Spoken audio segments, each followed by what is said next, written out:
Well, hello there, my friends. How's it going? Welcome to D4, D&D Deep Dive. This is the show where each week we take a deep dive into one, sometimes two, character builds for Dungeons & Dragons. We crunch numbers about them, we theorycraft about them, not with the intent to tell you the right way or the best way to play a character necessarily, but to explore one potential option for playing a particular character in D&D with the hopes of creating something that is both really fun to play, but also really powerful. So if you enjoy creating characters for D&D almost as much as you enjoy playing the game itself, or if you're just looking for tips or ideas on a particular character that you would like to try out in game, then welcome home. This is where you belong, and I'm really glad that you're here. So thanks for being here. My name's Colby. Really quick before we jump in, as a reminder, if you would like to have a written step-by-step guide to recreate this character and the other characters that I do on my channel, I would ask you to consider joining the channel. There's a little button down there. For $2 a month, you get a write-up that gives you kind of a cheat sheet for my builds. And I think more importantly for most of my supporters, just is a way for you to support the channel and help me create more and better content. So thank you to all of my channel members, and thank you to everyone else as well. Just being here, watching, liking, subscribing, all of those things also are a great way to support me and support the channel, so thanks. All right, as most of you know, my favorite character builds tend to be the ones that focus on sustained DPR, damage per round, right? I just tend to be a guy who likes things that are dependable. I want to be powerful, yes, but I want to be powerful all of the time and not just once in a while. So I build a lot of characters who can put out a lot of reliable damage without having to spend a lot of expensive resources in order to do so, at least for one entire combat encounter, if not more. So that, if nothing else, I don't have to worry about whether or not I should use my really valuable expendable resources, or for that matter, have FOMO later on when I feel like I used my really valuable expensive resources and now I'm just not as cool. There is one big challenge, however, with trying to create characters who are really good at sustained DPR, though, and it's that it can be difficult to do without making weapon attacks. There are so many ways to boost damage on a hit in D&D 5th edition. The easiest and most basic of all, of course, is that when you make weapon attacks, you get to add your ability score modifier to damage, and spellcasters don't generally get to do that, with a few exceptions. And there are so many ways to get more attacks for weapon users that, for sustained DPR at least, it can be difficult for a character who relies solely on spells to keep up damage-wise. Now, if we're talking burst damage for our spells, of course there are great ways to do so, like I did in the Flamethrower build, for example, or also in the Evocation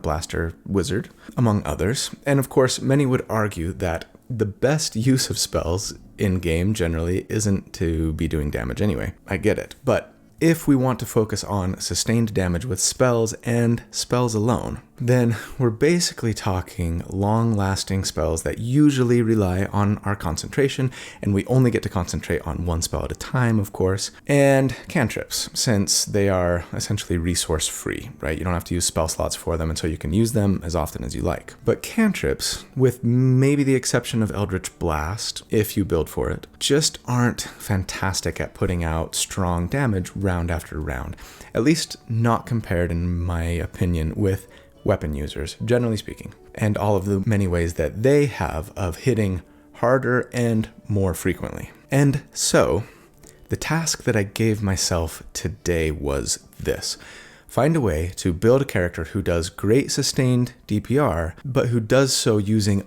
only spells, including cantrips. Oh, and no Eldritch Blast, because I've done that already on more than one occasion. And here's a little spoiler warning: what we came up with is a lot more powerful than I actually would have thought possible using this particular class and subclass that we're going for, which I have never used before, and going straight class with no multiclassing, which is something that I don't think I've done actually since the Bladesinger 2.0. And that's almost heresy, I know, for this channel, right? It ended up being so good and so powerful that My greatest regret with the build, I think, is that the thumbnail and or title of this episode probably is not going to be clickbaity enough to draw in more viewers, because I think if people actually knew how amazing this build ends up being, they would totally click on the video. Alas, you will just have to enjoy it in secret with me, just the two of us.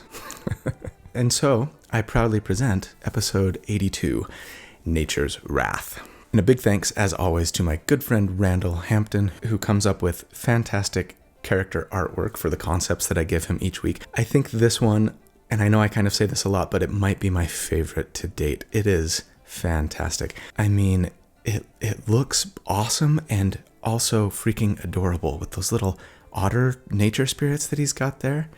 I could die. Randall's the best. And if you would like to follow him and or potentially commission him to do art for your character or your D&D party, I'll put links in the video description, as always, on how to find him and follow him. Big thanks to Randall, and let's jump into the build. At level 1, for our class, we are going to go with Cleric.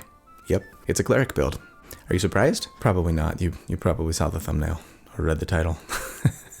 No surprise. Anyway, yes, so when we first meet our character, they are a cleric, and they're going to stay a cleric forever, so I don't feel quite the same compulsion to paint a picture for you here on your background. I hope you come up with something that's compelling and interesting and awesome. As for our race, there is a feat that I think is very important to making our character as strong as possible, as early as possible, and so I'm going to take custom lineage here, but I think there are a lot of potential other possibilities that you could go with that would be strong. I would seriously consider a mountain dwarf as a runner-up. I think more on that in a second. As for the free feat that we get with custom lineage, I want to take telekinetic. Telekinetic is so good. First up, it's a half feat, so we can add 1 to our intelligence, our wisdom, or our charisma. We're going to take wisdom, being a cleric. Next, it lets us learn the mage hand cantrip, and for us, mage hand is invisible and can be cast without verbal or somatic components, which is also really nice. That's definitely going to come in handy once in a while.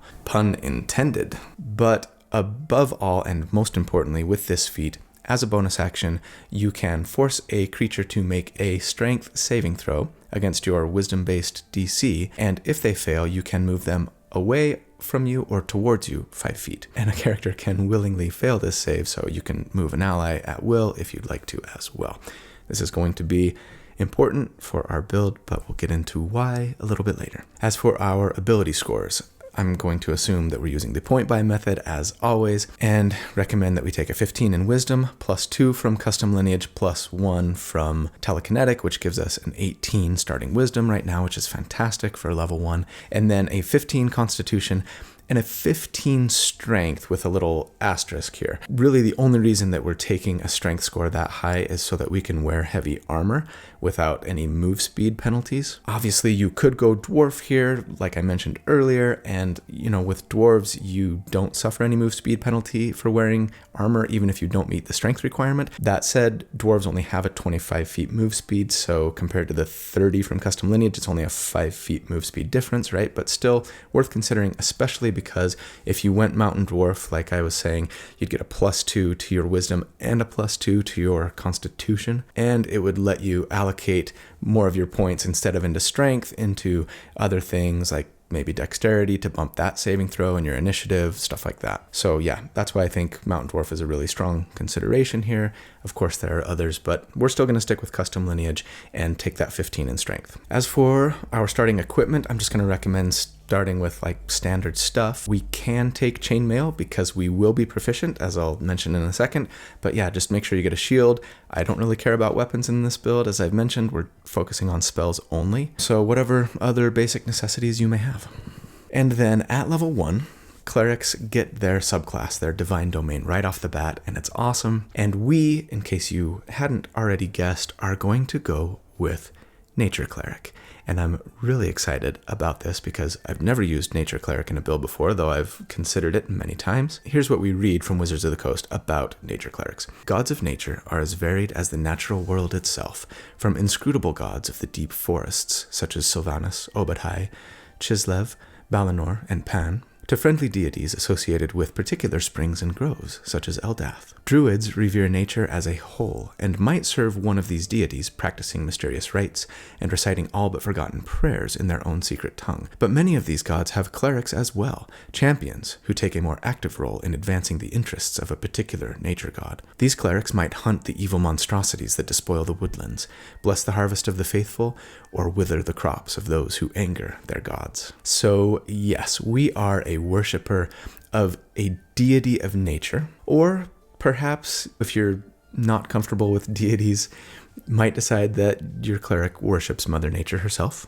I don't know. Are you a hippie tree hugger type? That feels a little more druid than cleric to me, like the description kind of mentioned here, but hey, maybe your cleric is super laid back. I don't know. I love the opportunity to explore the idea with this character. I mean, in the Western world, at least that I live in, there don't seem to be a lot of formal religions that make the natural world the central focus of their worship. And I actually really love the idea of combining an organized religion with nature worship. Anyway, nature cleric it is for us, and we're sticking with it the whole way.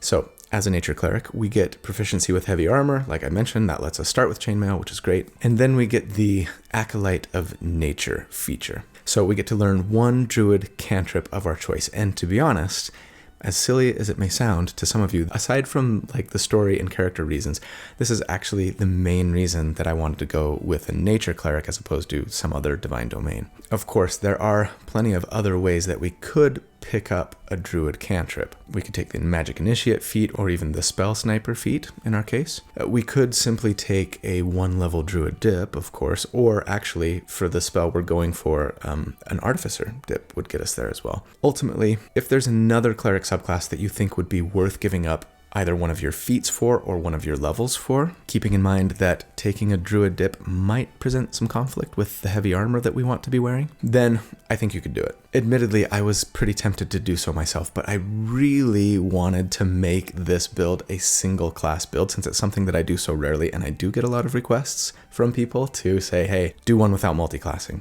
And I'm like, I have, but then I'm like, yeah, not that many. Anyway, while sure, sacrificing a level or a feat would get us the cantrip that we want, and one that is, by the way, very paramount to our build, going with Nature Cleric here lets us have our cake and eat it too. Keeping our spell level progression on track, letting us use our ability scores and feats for other really important things that I want, letting us get to other useful and important cleric features as soon as possible, etc., etc. Go another route if you want, but I think going Nature Cleric is our best and most efficient route to getting everything we want for this build. And if nothing else, I am someone who takes an absurd amount of pleasure in efficiency. So let's talk about spells, because clerics get spells at first level. First off, the druid cantrip that we want, that we're going to be taking, is Thorn Whip. It's only available to druids and artificers. I'll get into it a little bit more later, but for now, for those who don't know, you cast Thorn Whip as an action and you make a melee spell attack against an enemy within 30 feet of you. That's important. And if it hits, you just automatically pull them 10 feet towards you if they are large size or smaller. No saving throw or anything else for that movement, it just works if you hit. They also do take 1d6 of damage, and that scales as you level up, like cantrips tend to do. As for our cleric spells that we get at Cleric 1, I'm not going to have any that I'm necessarily going to plan on using for our combat, at least not once we get to 5th level and beyond. For now, I'm just going to say pick your favorites, but probably with an emphasis on the important staples of any cleric, like Guidance, Toll the Dead, I think would probably be our go-to for damage currently. It does quite a bit more damage than Thorn Whip. Until everything else comes online for us, I'd likely be concentrating, I think, on the Bless spell to give the party a really fantastic buff. And of course, you've got to have Healing Word, maybe Inflict Wounds if you need the occasional stronger damage spell. And by the way, as a Nature Cleric, we do automatically have Animal Friendship and Speak with Animals prepared, so that fits pretty perfectly with the theme that we're going for here with the nature-loving cleric, and can provide some nice utility for us once in a while. At level 2, we are a Cleric 2. It's going to be weird to not have to say that. So at level 2, all clerics get Channel Divinity, and they can use Channel Divinity once per short rest for now. It lets them do one of two things. They can either turn undead or something else granted them by their divine domain. With Turn Undead, you use your action to force any undead within 30 feet of you to make a wisdom save or be forced to spend their turns just running away from you as fast and as far as possible for 1 whole minute. Very handy when you need it. Nature clerics also can use their channel divinity to charm animals and plants. And, I can actually see this being pretty useful in a lot of campaigns, especially at early levels. With charm animals and plants, as an action, you can force any beast or plant creature within 30 feet to make a wisdom save or be charmed by you for 1 minute or until they take damage. Now, if a creature is charmed, it doesn't necessarily mean that they're going to do what you want, right? But at the very least, they're not going to attack you. And in this case, they are friendly to your allies as well. You do, with a charmed creature, have advantage on social interactions with them. So maybe with a speak with animals spell or something, you might be able to talk to them and convince them to fight for you. You might want to put some points into charisma, I suppose, for this character if you're planning on making use of this frequently. But regardless, we do run into a fair number of beasts in D&D 5th edition, I think at most tables, in most campaigns anyway, and an occasional plant creature, at least, like I say, at lower levels, I think. So this will be situationally pretty useful. But just in case you don't ever need or want to use it for that matter, we do thankfully have the Harness Divine Power feature from Tasha's Cauldron of Everything that lets us, once per day, for now, as a bonus action, turn our Channel Divinity into a spell slot that can be of a level no higher than half our proficiency bonus rounded up. So that's a first level spell slot for now. And this will always be useful, I think, regardless of how many beasts and plant creatures and undead we may or may not be fighting. So thanks, Tasha's. At level 3, we're a cleric 3. I'm sorry, I can't help it.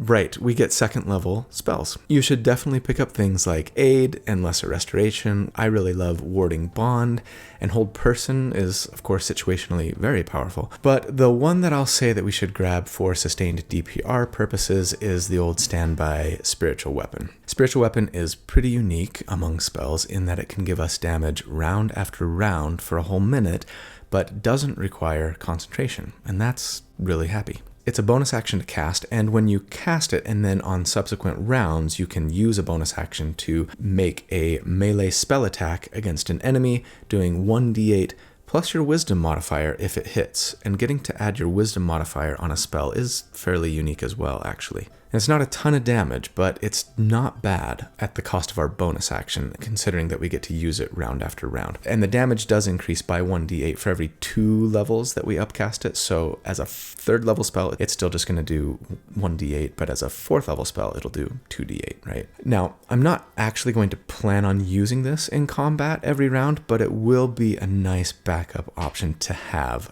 sometimes, and I'll explain more on that in a minute. At level 4, we get an ability score increase or feat, and as much as I'd like to bump my wisdom or pick up resilient constitution even, for this particular build, I'm trying to build for as much sustained damage as I possibly can, and thus finding a way to get advantage on our one very important attack that we'll be making is actually going to do more to increase our DPR than anything else would, I believe. And I think the easiest way to make that happen is by getting a familiar to provide the help action for us. Now, you could potentially get 2 druid levels and use your wild shape druid feature to instead summon a familiar via the Find Familiar spell in the post Tasha's Cauldron of Everything world anyway. And we did have other reasons to consider a druid dip already anyway, so again, a 2-level druid dip now is definitely worth considering still, I think. I don't love the druid's version of the familiar, as you only get it for a pretty short amount of time, and you can only cast it twice per day. You only have 2 uses of your wild shape per day, right? And I've already mentioned the other reasons why I'd just as soon stay cleric all the way, but again,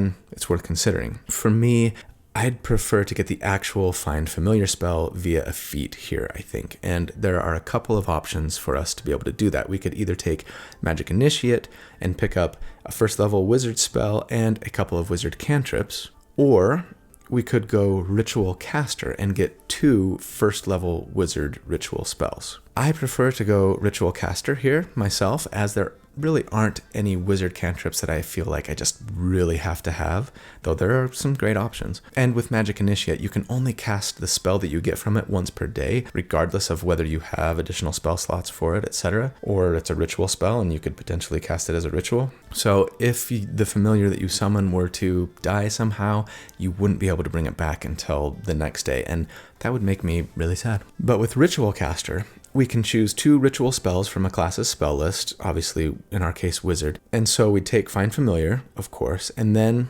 another first level Wizard ritual spell of your choosing. I'd probably, I think, go with Identify here maybe, but I think Detect Magic, Comprehend Languages, or others are all potentially really useful and are always going to provide some nice utility. So yes, with Find Familiar, the familiar that we summon, we now not only would have a great scout for our party, but we'd also be able to let them take the help action on their turn to potentially provide us with advantage on our next attack against the enemy that they are helping us with. As always, I'm going to recommend going Owl so that they can fly in, help, and fly away without provoking opportunity attacks. And this is actually really going to help us a lot with our damage, as we'll see momentarily. At level 5, this is where it sort of all comes together for us. So first up, Clerics at level 5 get the Destroy Undead feature, which tells us that if we use Turn Undead against undead enemies with a challenge rating of 1/2 or lower, if they fail their save, instead of being turned, they're just obliterated. And that challenge rating will scale as we level. But then, most importantly for us here, we get 3rd level spells. So yes, Revivify, Dispel Magic. I really like Motivational Speech. These are all really great spells and ones that you should consider taking. But the one that's really going to make us shine damage-wise here is Spirit Guardians. With Spirit Guardians, you cast it as an action, and it causes spirits to float around you in a 15-foot radius. I think for this character, I would totally make them like nature spirits, akin to maybe Miyazaki's Spirited Away or like The Legend of Korra or something like that. Although, after seeing Randall's artwork, going Satyr and having them be otter spirits, I just might have to do that instead. Anyway, super cool. You can designate that your allies not be affected by this, of course, which is awesome. And then for everyone else who either enters the space on a turn or, and this is important, starts their turn within the area of effect, they have to make a wisdom save or take 3d8 radiant damage, assuming that we're a good or neutral character. If you're a baddie, it's necrotic damage, but they take half damage on a save, of course. And it does increase by a d8 per spell level that we upcast it. Also, regardless of whether they make their save or not, creatures in the area have their speed halved. So it provides both some nice control and some great damage in a pretty big area, and it moves with you, so you can kind of control where that area ends up round after round, so long as you maintain concentration. Fabulous spell. Now, one of my favorite things to do with characters is to find fun ways to take advantage of forced enemy movement. It is such a potentially powerful tactic to be able to move enemies around the battlefield, right? Doing so can lead to both safety for you and your friends, and very often a lot more damage against your enemies if there's a good spell or environmental hazard that you can move them into. My favorite builds that I've done this with are probably the Catch-22, the Cheese Grater, and the Swarmkeeper Slingshot. I'm not going to link to any of those because I think I'll be out of cards if I do so. If you haven't seen those, they were fun ones. Now, there's a pretty short list of spells that will allow you to deal damage to an enemy both on their turn when they start in the spell's area of effect, which, by the way, is way better than if they end their turn there, right? But that also deal damage on your turn or someone else's if the enemy gets moved into the area of effect of the spell. Spirit Guardians is one of the spells on that short list, and not one that I've tried to take advantage of to date for these purposes anyway in the past of sort of trying to move enemies into the area. Okay, we're going to discuss tactics when we do our damage report next level, so hang on for just one more level. Because at level 6, we get to use our Channel Divinity twice per short rest, first of all, and Harness Divine Power twice per day if we need it or want it. And then we also, as a Nature Cleric, get Dampen Elements, which is pretty nice. When you or an ally within 30 feet takes elemental damage, fire, lightning, acid, cold, poison,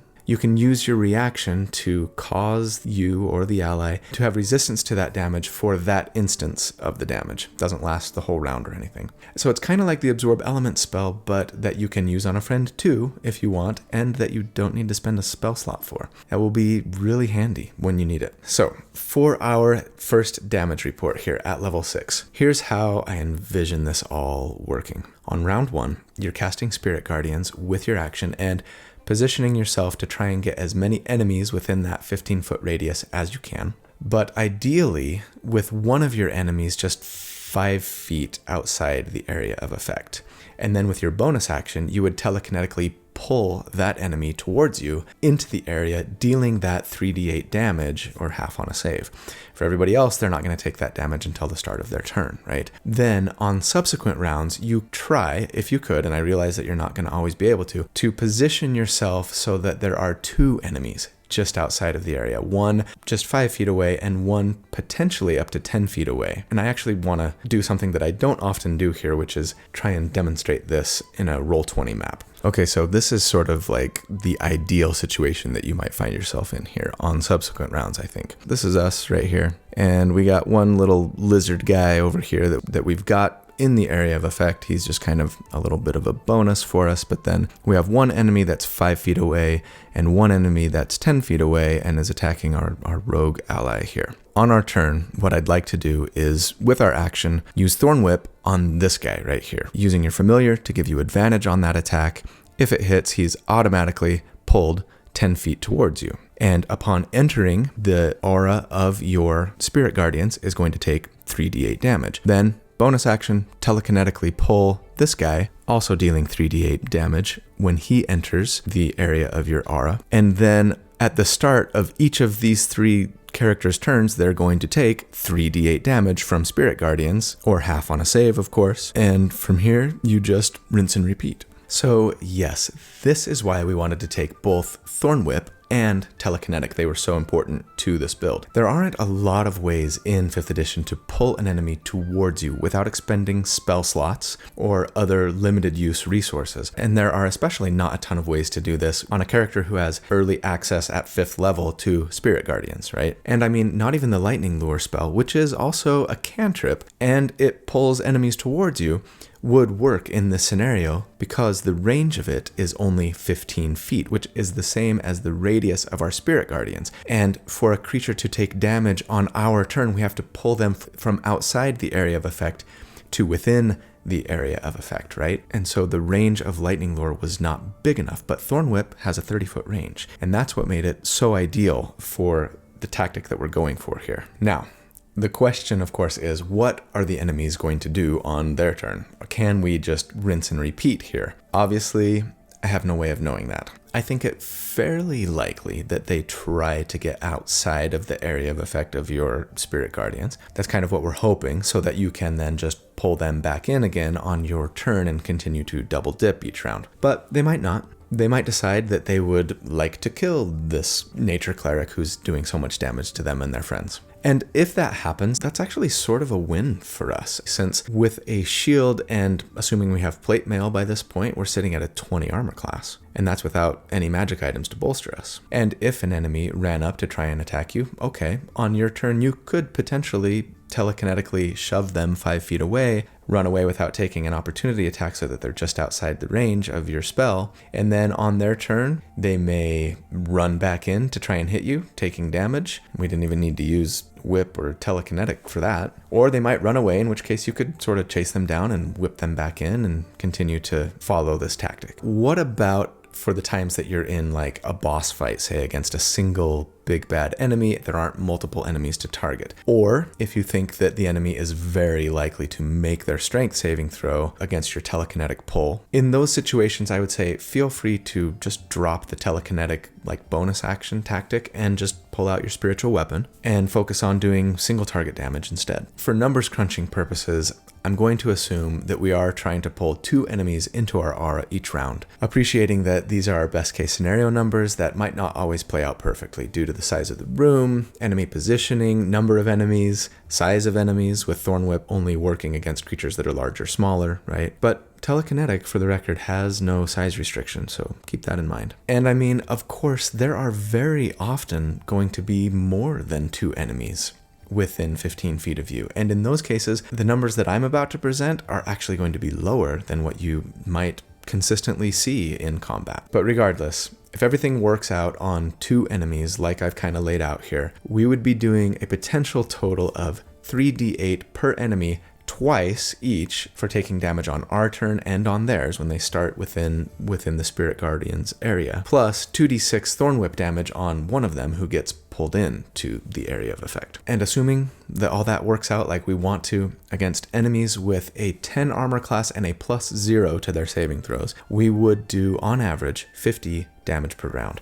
And against enemies with a 15 armor class and a +5 to their saving throws, it would be 39 DPR. Keep in mind too that almost nothing that you are fighting at this level is likely to have a +5 to their saving throws, especially not their wisdom saving throws. And also, again, in most fights, you're likely going to be able to get more than 2 creatures inside of your area of effect. So while not single target damage numbers, which are arguably superior tactically speaking, this is a lot of damage that this character is putting out. Compared to other sustained DPR builds that I've done in the past, and for those who don't know, check in the video description where I put links to graphs and spreadsheets and things comparing these builds to one another. This is right near the top of tier 1 for sustained DPR builds. And just in case you're wondering, even the single target numbers are still quite nice. If we were just Thorn Whipping and then Spiritual Weapon Smashing a single target here, we're still at a 38 and a 31 DPR respectively.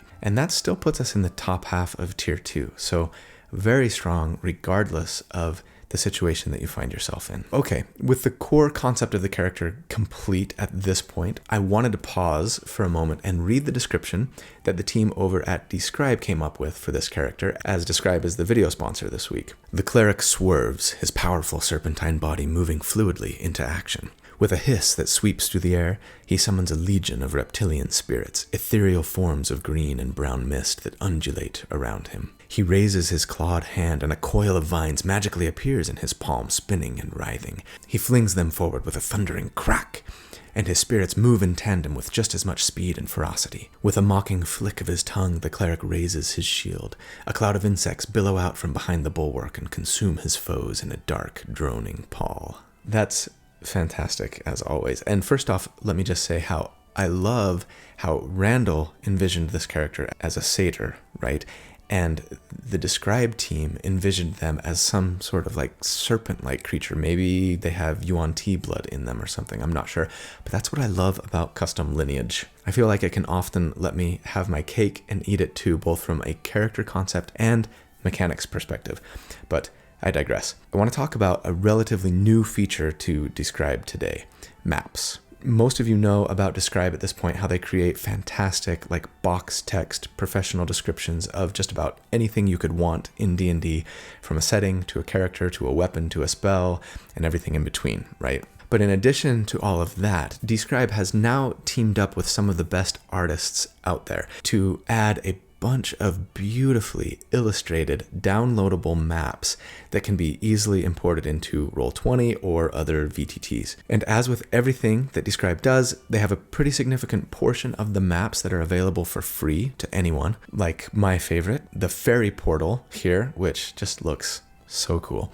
But if you get a hero subscription, you get access to everything they do, including the dozens of fantastic maps that they are constantly adding, like the town of Crabwell, or a dragon's volcanic grave, or the desert valley, and so many more. And of course, it wouldn't be dScryb if they didn't have fantastic descriptions of both the entire location itself and also various sections that show up with descriptive box text when you hover over them. So anyway, just one more fantastic reason to check out dScryb. If you haven't already, be sure to go over there, set up a free account if nothing else so that you can take it for a test drive and see what it's all about. When you do, be sure to use this URL here, dScryb.com/dScryb, d4, and I'll put a link to it in the video description. That way they know that you heard about them from me. And if you do purchase a description, be sure to use the code D4 at checkout to get 10% off the description price.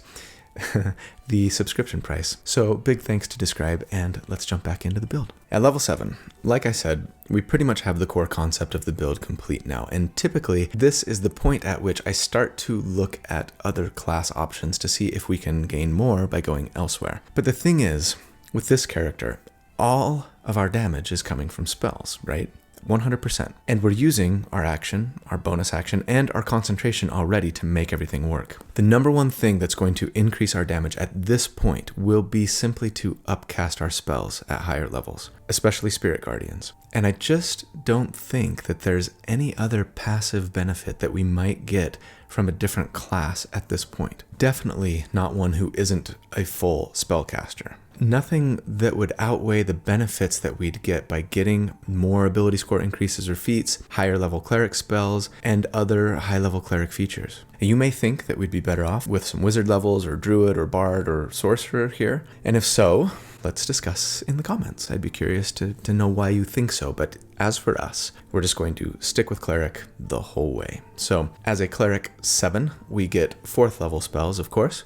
There are some good options here. Admittedly, clerics have a fairly limited spell list compared to other full spellcasters, but I think Death Ward is a must-have here. Guardian of Faith could potentially add to our damage, but I don't think it works if a creature is forced to move into the space of the Guardian, and I can't really dictate where enemies move on their turn otherwise, so it's a little unreliable, I think. A fun option to consider though. Anyway, I'm just going to say pick your favorites for 4th level spells. I think I'm probably using my 4th level spell slot here to upcast Spirit Guardians for an extra d8 of damage. At level 8, first up, our Destroy Undead feature goes to a challenge rating 1, so if the undead is of a CR 1 or lower, they will just be obliterated if they fail their save against Turn Undead. And then, thanks to Tasha's Cauldron of Everything, all clerics can get the Blessed Strikes feature here, which lets us add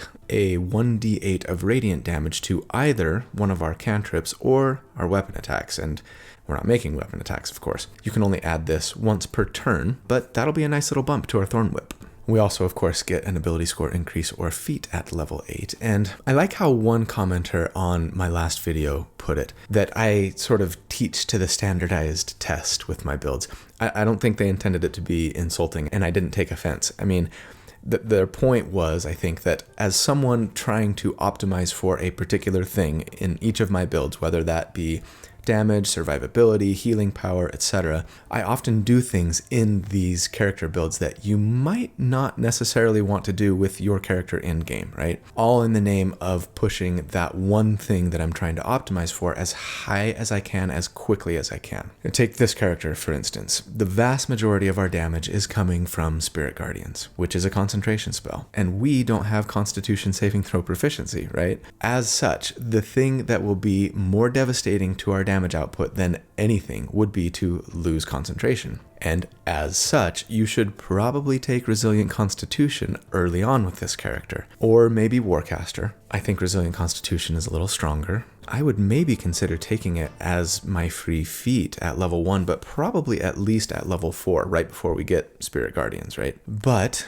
success on a saving throw doesn't show up on a spreadsheet because I have no idea what may or may not be attacking you, what their plus to hit is, how much damage that they might be doing, what your party members might be doing to draw fire or otherwise protect you, etc. And no, before you ask, I have no interest in trying to calculate that and stick it into the spreadsheets.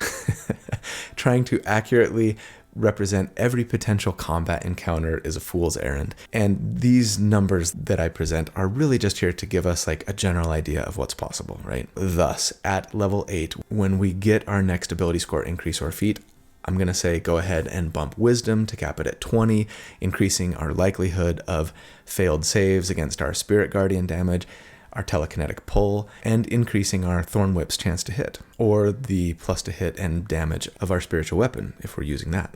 You may very well decide to take Resilient Constitution here, if you haven't yet already, and that would probably be the smart thing to do, right? At level 9, we get 5th level spells, and there are a lot of fun and potentially useful ones, but outside of Greater Restoration and Raise Dead, I have a hard time recommending anything really strongly. And I guess that actually brings me to an important point that I often make about like my wizard Gish builds and things, but it bears repeating here, I think. Don't forget that you are a cleric. Don't forget to act like a cleric, right?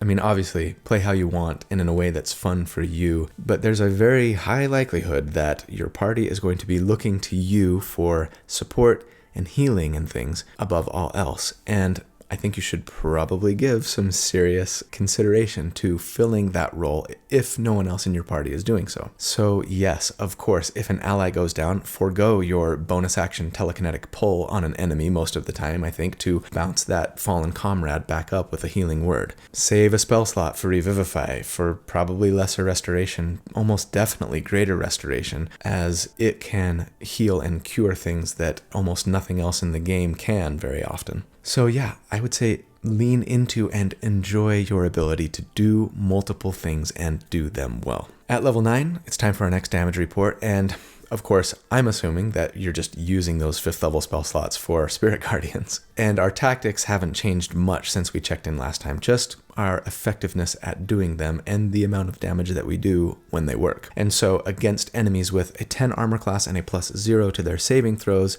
we would do on average 89 DPR, and against enemies with a 16 armor class and a +6 to their saves, 69 damage per round. Uh-oh, Houston, we have a problem. We are outperforming every other sustained damage build that I've done to date at this level. And while sure, it's damage against 2 targets, and there are some potential situations where it may not work exactly as we want it to, we're also only assuming 2 targets, and that might be low for most fights. And again, enemy wisdom saves are generally not amazing, so we really might be sandbagging these numbers here. As for single target damage, assuming that we're upcasting Spiritual Weapon at the 4th level, which might be silly, we're still a respectable 67 and 54 DPR, which is still comfortably in tier 1 compared to other sustained DPR builds. And we're a nature cleric. That's awesome.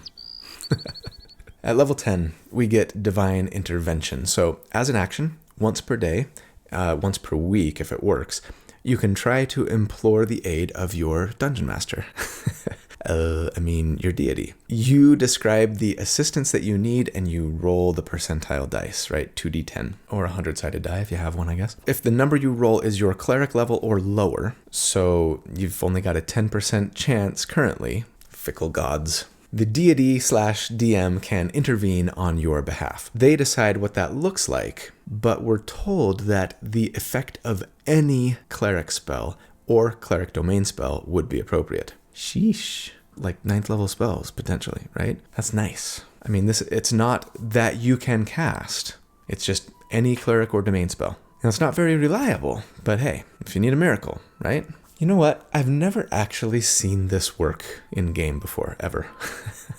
I'd really love to hear your story of when Divine Intervention worked at your table and what it was that happened. I bet there's some pretty epic stuff out there. At level 10, keep in mind that our Thorn Whip damage goes up to 3d6 now. Our Destroy Undead feature scales up to challenge rating 2 or lower. And we get 6th level cleric spells. And in my opinion, some of the very best cleric spells are 6th level spells. Heal is one of the most efficient healing spells in game, especially in combat healing, doing just a flat 70 hit points of healing and also curing blindness, deafness, and disease.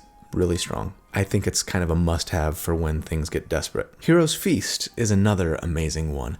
Though it is expensive, it consumes a material component worth 1,000 gold. When you cast the spell, you create this huge, epic feast, and anyone who takes an hour to partake of the feast gets immunity to poison and fear, makes their wisdom saving throws with advantage, and increases their max hit points by 2d10, all for 24 hours. Really, really great if you're about to head into like a dungeon crawl with multiple combats coming and no long rests, or like if you know that you're going to be fighting a dragon who's going to be fearing your party or something like that. The only 6th level spell that I might consider using for combat here is Blade Barrier. Blade Barrier has a similar tactical application to Spirit Guardians in that creatures take damage upon entering it and when starting their turn in the space. But instead of the area of effect extending from you in a 15-foot radius, Blade Barrier creates a wall of whirling blades in a line or in a ring that acts as difficult terrain and provides 3/4 cover, which is a +5 to AC and dexterity saving throws. It does 6d10 of damage, slightly better, on a failed dexterity save instead of a failed wisdom save, so that could be better or worse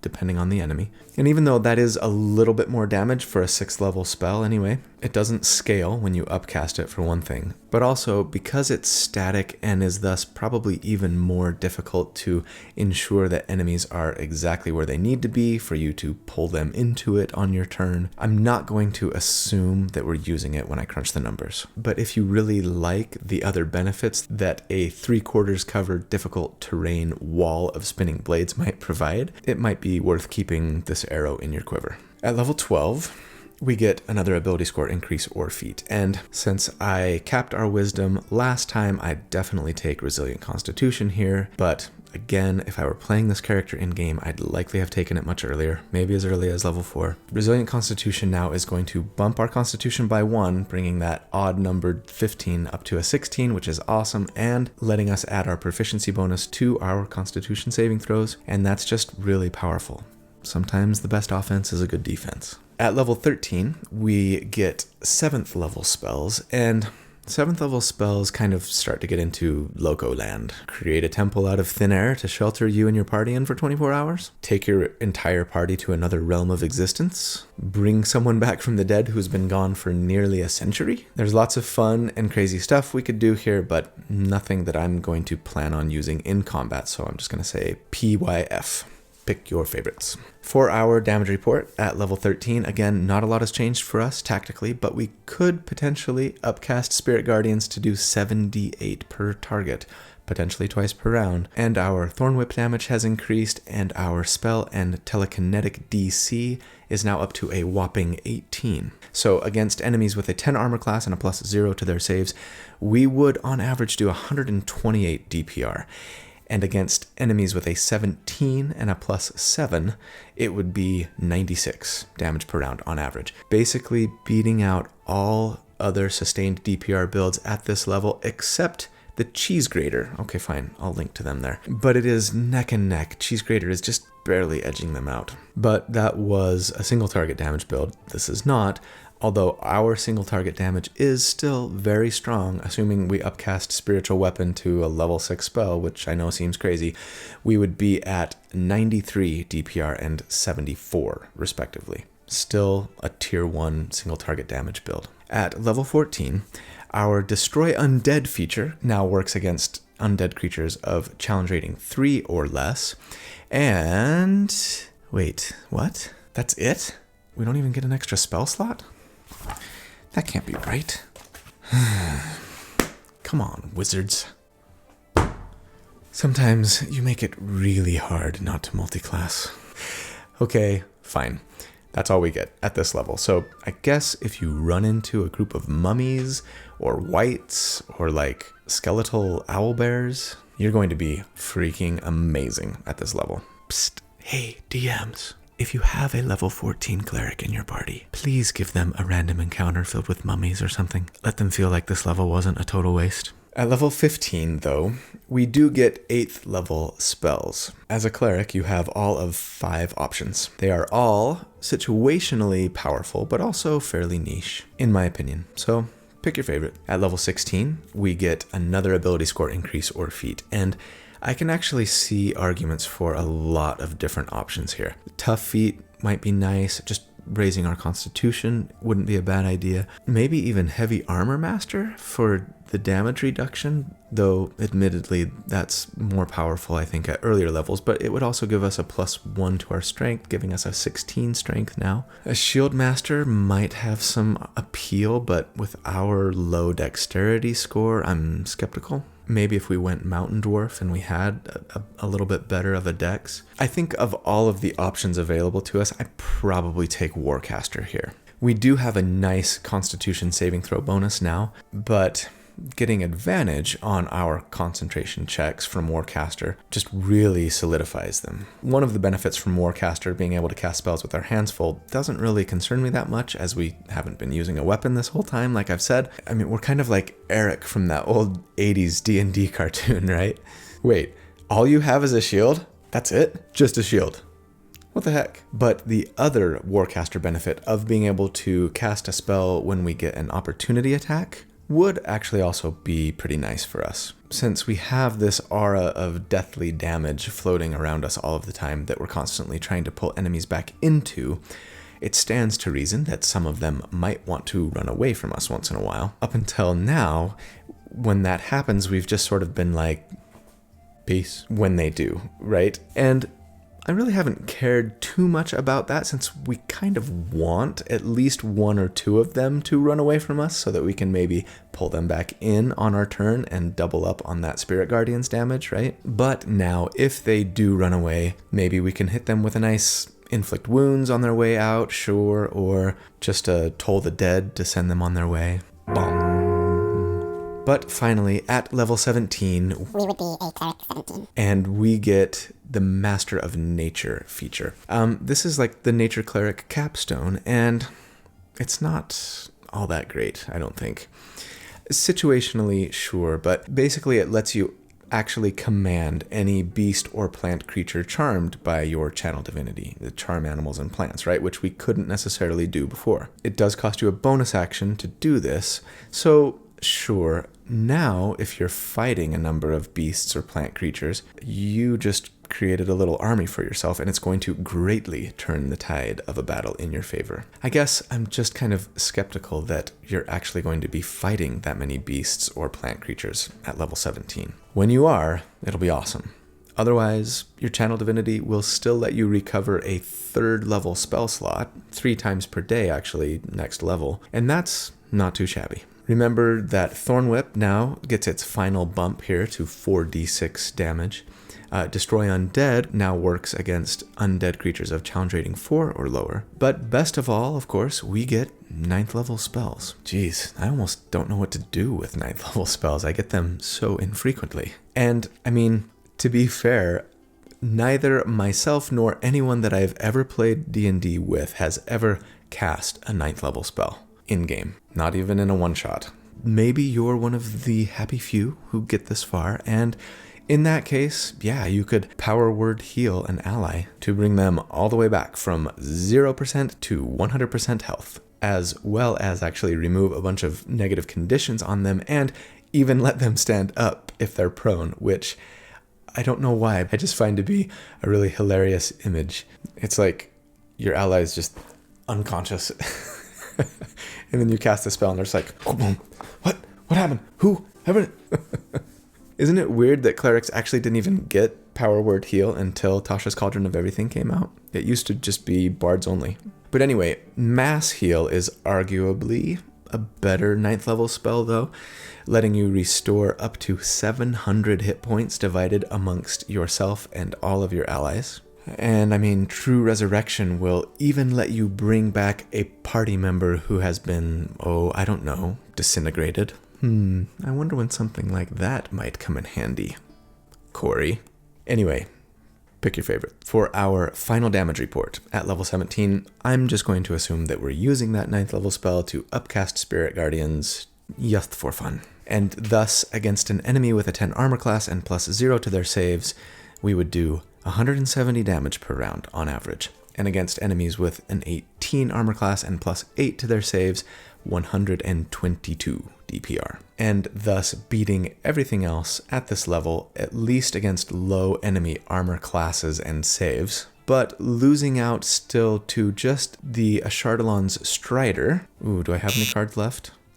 Check for the buzz sound. And the Cheese Grater, as the enemy armor classes and saving throws go up, because so much of the damage that those two builds were doing was done sort of regardless of enemy saving throws. Still, the damage we're doing is incredibly strong, and like I've said, we're potentially still underselling it here as we've only calculated for 2 targets. Oh, and if we ignored a second target and just used our bonus action to spiritual weapon bonk a single enemy, we're still looking at 120 DPR and 94 respectively. And that's still, again, like bottom half of tier 1 compared to other sustained damage builds at this level. And so, let's discuss final thoughts. The final tier score for this character, if you average all of the damage that they do against all enemy armor classes and saves at each damage report, is an 85, meaning that the Ashardalon Strider is the only one of the sustained damage builds that I've done to date that beats this. And I was crunching numbers against 3 targets on the Ashardalon Strider. So yeah, you could argue that this might be the best multi-target sustained DPR build that I've done to date, I think. For what it's worth, the Bladesinger still leads the pack for single target DPR. And yes, one day I will have to split off the multi-target sustained DPR builds into their own grouping, maybe after I get 1 or 2 more. But anyway, I will admit that I'm just kind of pleased as punch with how this build turned out.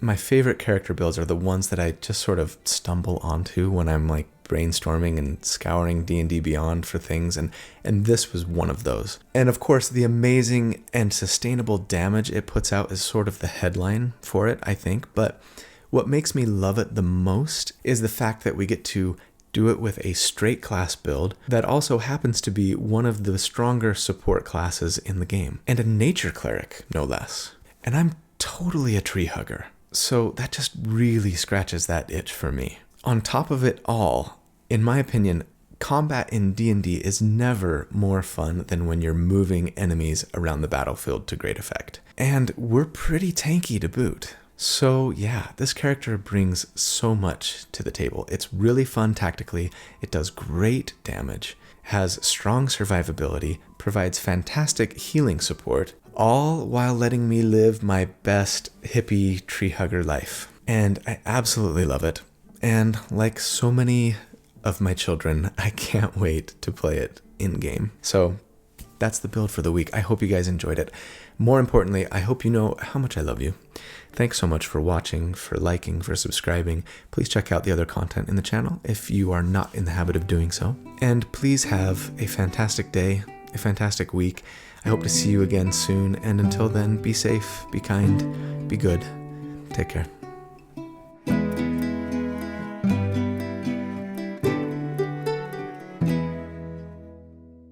Okay. Oh, I got a little delay.